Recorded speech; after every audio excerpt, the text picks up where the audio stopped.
Good morning, everyone. My name is Ifetayo Harvey. I am the marketing coordinator at the Drug Policy Alliance, based in New York. I'm originally from Charleston, South Carolina. Can everyone hear me? Okay, cool. So I came into this work in 2013 as an intern at the Drug Policy Alliance. And what attracted me to the Drug Policy Alliance was that it was the first organization that I came across that spoke about folks who use drugs and folks who sold drugs in a compassionate, non-judgmental way. And as an intern, I began speaking about my experience of having a father in prison for a drug offense and later deported.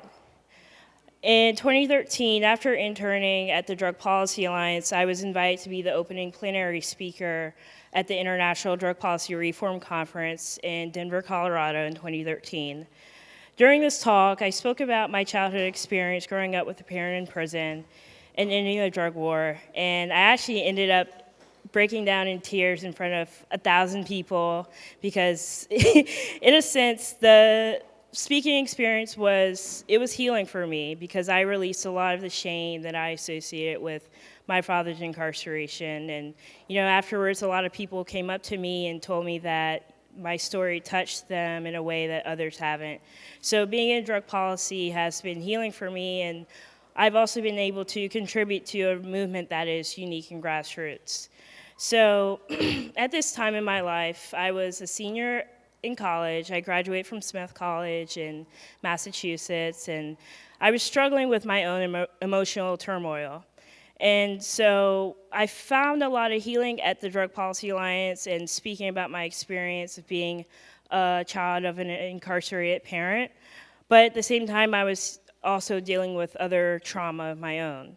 And so while at the conference, I attended my first panel on psychedelics, and the topic of the panel was psychedelics for end-of-life treatment.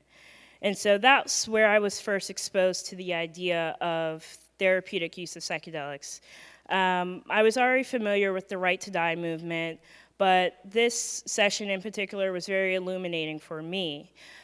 Before that point, my frame of reference for psychedelics was my friends in college experimenting with Molly, shrooms, acid, and I would just hear about it for the rest of the weekend. But besides that, I didn't really know anything about the healing properties of psychedelics. So upon returning to Smith after that conference, I really began to think about what this new knowledge that I gained meant for me. And again, at this time, I was in a suicidal, depressive state. On top of that, I overloaded myself with work in terms of academics and extracurriculars. So I was just doing so much beyond my capacity. And I struggled to figure out what I could do about it and how to ask for help. I was already in therapy at the time, and I didn't feel like it was as effective as I would have liked. It wasn't moving fast enough for me. And so after being persuaded a little bit by my friends, I decided to take 3.5 grams of mushrooms one fall morning. Uh,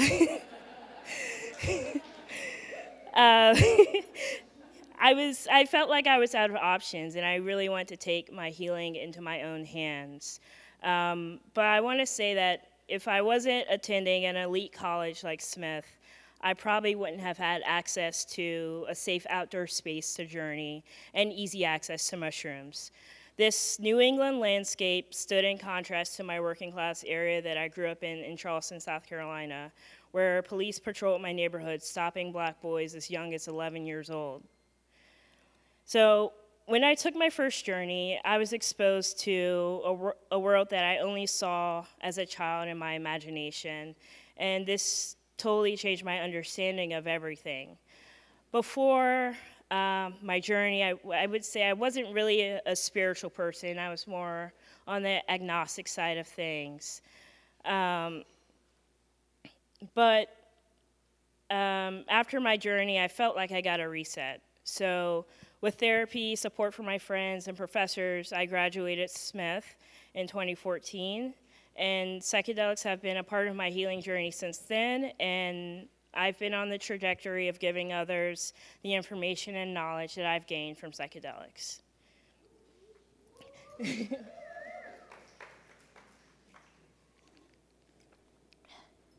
excuse me. After graduation, I worked a few jobs, ranging from small nonprofits, political campaigns, and I even had a brief stint at MAPS. 3 years ago, I published my first piece in a psychedelic publication, Symposia, titled Why the Psychedelic Community is So White. It was there that I said, as a Black person who's taken many psychedelic trips over the past 3 years, I've experienced the truths that these substances have brought me. I've seen my ancestors and heard Mother Earth speak to me and felt a happiness like no other. I want all Black people who are interested in psychedelics to have the opportunity to experience this in a safe environment. Yet, Yet safety is a myth for Black people in this world. Despite that, Black people look oppression in the eyes and say, fuck it, I'm going to heal. And any Black person who attempts to heal from the harms of white supremacy is committing an act of resistance, because we live in a world that tells Black people our lives don't matter. The whiteness of the psychedelic movement tells Black people that our trauma doesn't matter and that even our traditional resources and practices are up for sale. 2 years ago, I spoke at the Reform Conference for the third time, this time on a psychedelics and colonialism panel. It was one of the few panels I witnessed that had majority people of color speaking, and even more important is what came out of this panel. The conversation continued, and a few months later, Dwayne David, my colleague from Trinidad, also founded his own organization, the Society of Exploration of Altered States. He organized a Zoom call in November 2017 where we all discussed the problem of whiteness in the psychedelic renaissance and the lack of spaces that center people of color. That began the People of Color Psychedelic Society. We are a coalition of people from around the world. We come together once a month to work on projects and share our experiences of being a part of the psychedelic movement. In the 2 years that our coalition has been together, we've fundraised over $10,000 to rescue the archive of Maria Sabina, the Mazatec, thank you.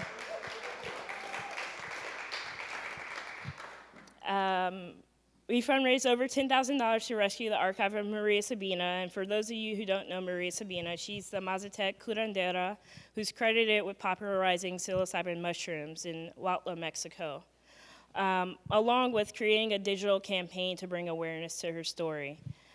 And a lot of our members of our coalition have actually gone down to Huautla and attended the Maria Sabina Festival. Thanks to other people of color who've come before me, like Kai, and those who've joined this conversation around race and psychedelics, we've made some progress, but we still have a lot of work to do. And so, as one of the founders of People of Color and Psychedelics, it has been vital that this space be centered around people of color. In Kelsey Blackwell's Why People of Color Need Spaces Without White People, she highlights, the values of whiteness are the water in which we swim. No one is immune. Those values dictate who speaks, how loud, when, the words we use, what we don't say, what is ignored, who is validated, and who is not. Unless we are actively and persistently dismantling these constructs, we are abiding by them.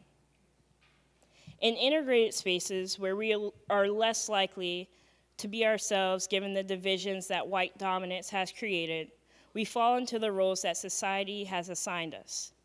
As a person of color, and perhaps the only one in the room, it's exhausting to always be swimming upstream. To survive in this society, we learn to hold our tongue, to code switch, to fit in. This is about survival and the basic human need to feel that we belong.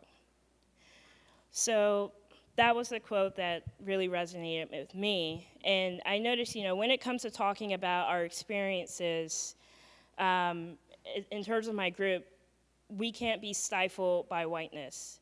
And many times when I bring whiteness up in integrated spaces, someone's always like, oh, well, I'm not white, I'm Italian, or, oh, I'm Greek, so, While ethnic minorities may exist in whiteness, in the United States and much of Latin America, Paul Kivel puts it really well. Racism is based on the concept of whiteness, a powerful fiction enforced by power and violence. Whiteness is a constantly shifting boundary separating those who are entitled to have certain privileges from those whose exploitation and vulnerability to violence is justified by their not being white. Whiteness is a disease of our society. It is violent and an identity based on the subjugation of other people.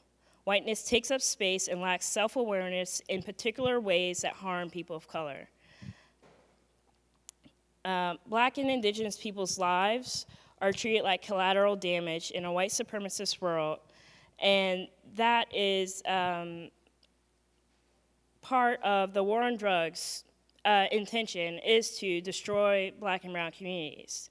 And so part of the reason why I created People of Color in Psychedelic Society is because I was tired of people of color being an afterthought in white spaces. I was tired of the work of Black and brown people going under the radar.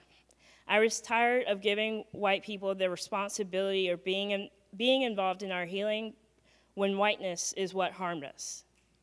I wanted people of color to feel safe in a space where they would not experience racism, prejudice, or microaggressions. Today, the People of Color Psychedelic Society is on its way to holding its first ever People of Color Centered Psychedelic Convening in Washington, D.C. this September. And if you want to support our convening, please reach out to me directly.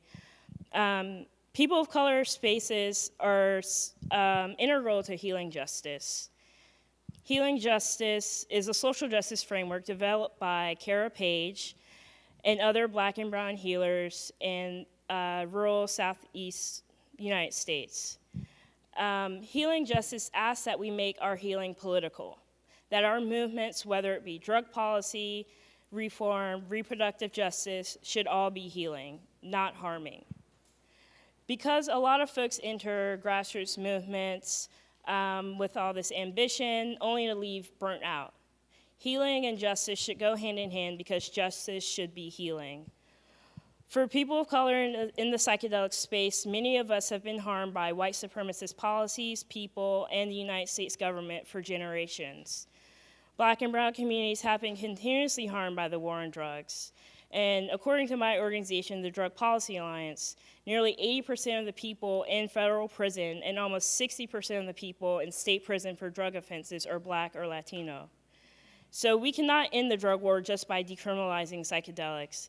We need to remove criminal penalties for all drug use and possession.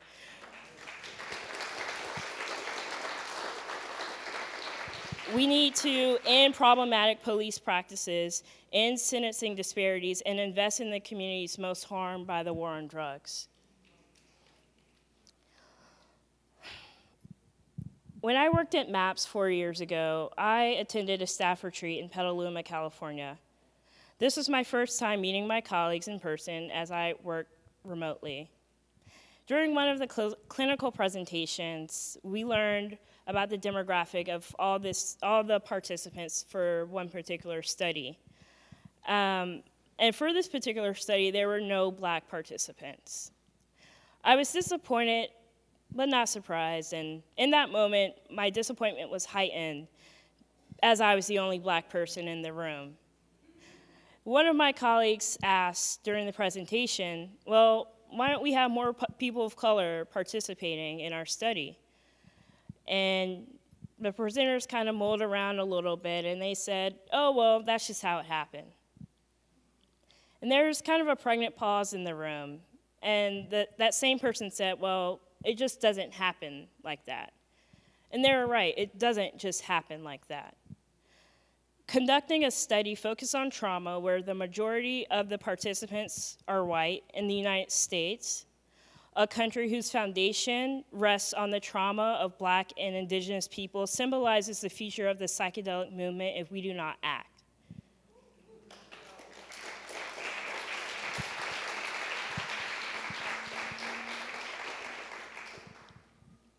We cannot heal under the direction of whiteness. And I say we as in Black people. We carry some of the heaviest intergenerational trauma in this country because of enslavement. And the pain and trauma and torture that my ancestors endured didn't just disappear into thin air when they perished. Instead, it was passed on and compounded by today's systemic racism and other forms of oppression. Substances that we know today as psychedelics were used by indigenous groups throughout the Americas are now criminalized. And a lot of the practices prior to colonization are lost or under threat. At the United States-Mexico border, we have a migrant crisis where children are being separated from their parents. A migrant crisis caused by the export of draconian drug policies from the United States. Or, as my colleague Eunice Hernandez notes, since at least the beginning of the 20th century, the United States has engaged in international drug control efforts, including providing financial assistance to countries, particularly in Latin America, to curb drug trafficking.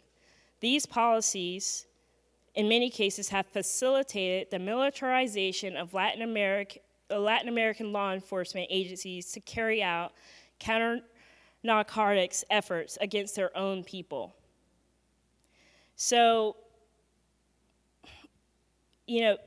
being in this space means that we have the ability to create a future where healing justice is a reality.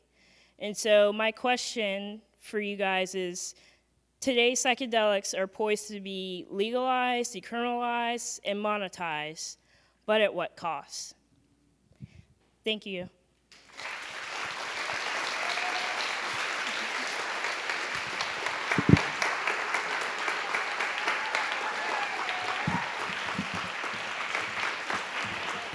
How can folks in this room directly support the work that you're doing, specifically for the people of color in psychedelic society?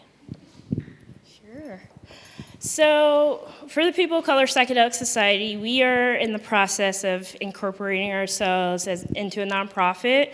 So if folks have knowledge around that and want to assist in that process, also, like I said, we're planning our convening in September, Washington, D.C.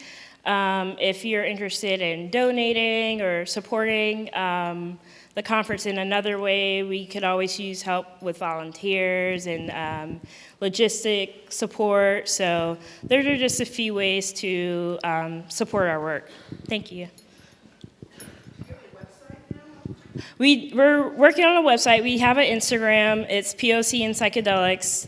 But we're in the process of setting up a website. Thank you for asking that.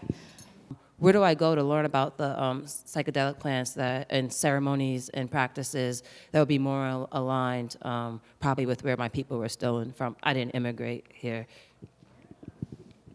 I think that's a really great question. And it also kind of represents the problem of history and colonialism. And so I would say just off the bat that one of my favorite resources or videos to watch on this, I don't know if you're familiar with Kalindi E.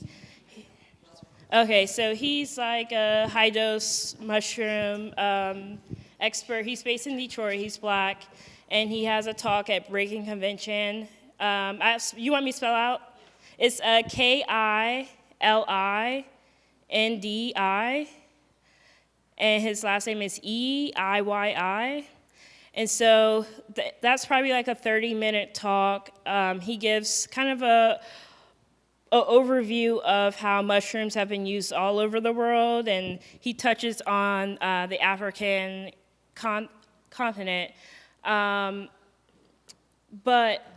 I need to do more research on your question because, of course, we all know about Iboga and Gabon, but I think there's so much out there that we don't know in terms of like our ancestors and what they use for like psychedelic purposes that, yeah, I don't even know where to begin on that. So I wish I could answer your question a little bit better.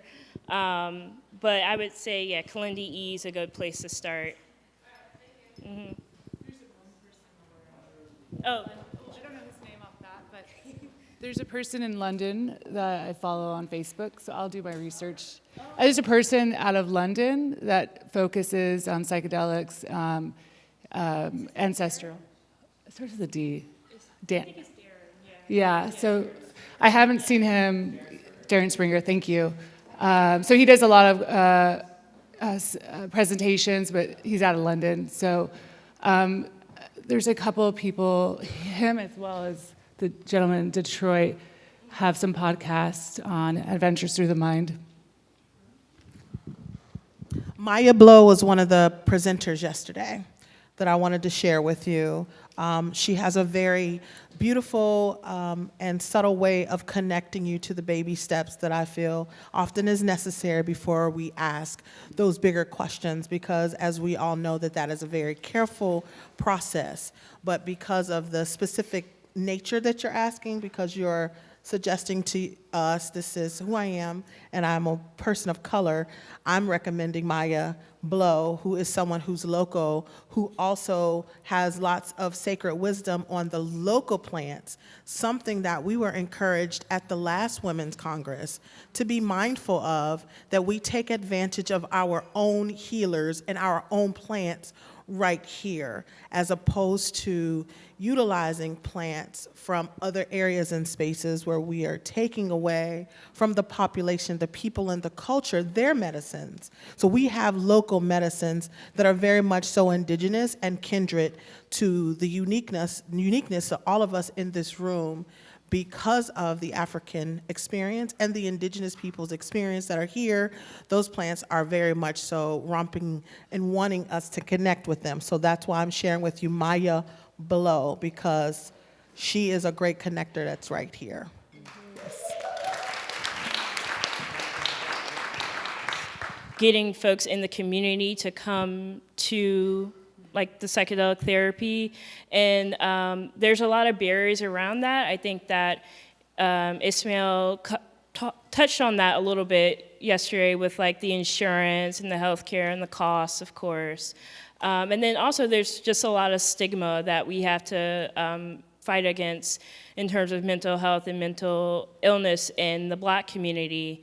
I know among my community that I grew up in that things like going to therapy or being depressed or having bipolar, it's like people say things like, oh, that's white folks stuff, So there's some, and that represents a larger disconnect between the medical community and the Black community, because there's a very dark history there, right? So we definitely have to do more work around ending the stigma around mental illness and getting folks to speak more candidly about their experience. But I think that we can definitely cultivate young professionals, so we can have like a pipeline of people of color therapists wanting to do the psychedelic work, while also creating community and being in touch with those communities that we want to work with. Mm-hmm.